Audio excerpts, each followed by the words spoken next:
ہمارے ایک بھائی محمد عمران صاحب نے یہ سوال کیا ہے کہ روزہ کس پر فرض ہے اور کس کے لیے چھوڑنے کی گنجائش ہے۔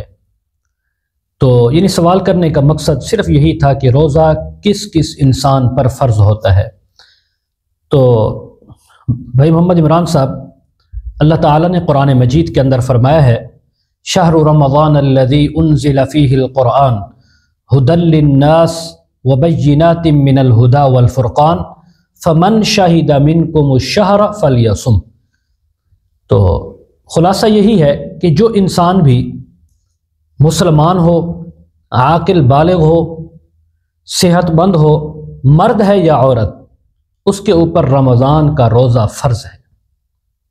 یعنی عاقل بالغ ہونا اور صحت مند ہونا، یہ شرائط اگر پائی گئی ہیں تو روزہ فرض ہو جاتا ہے۔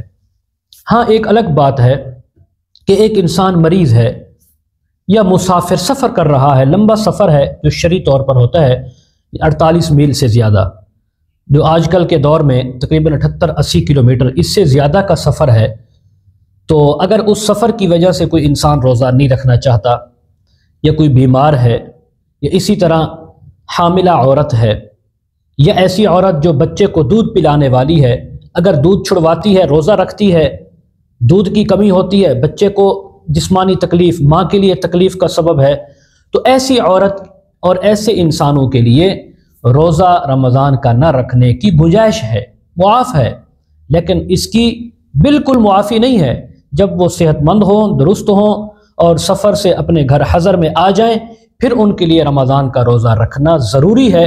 نہیں رکھیں گے تو یہ قضا ان کے اوپر بدستور قائم ہے، کل اللہ رب العزت کے ہاں روز قیامت اس کا حساب ان کو دینا پڑے گا۔ تو خلاصہ یہی ہے، عاقل بالغ صحت مند انسان، مرد ہے یا عورت، گھر میں ہے تو روزہ فرض ہے، اگر اس نے روزہ چھوڑا وہ سخت گناہ گار ہے۔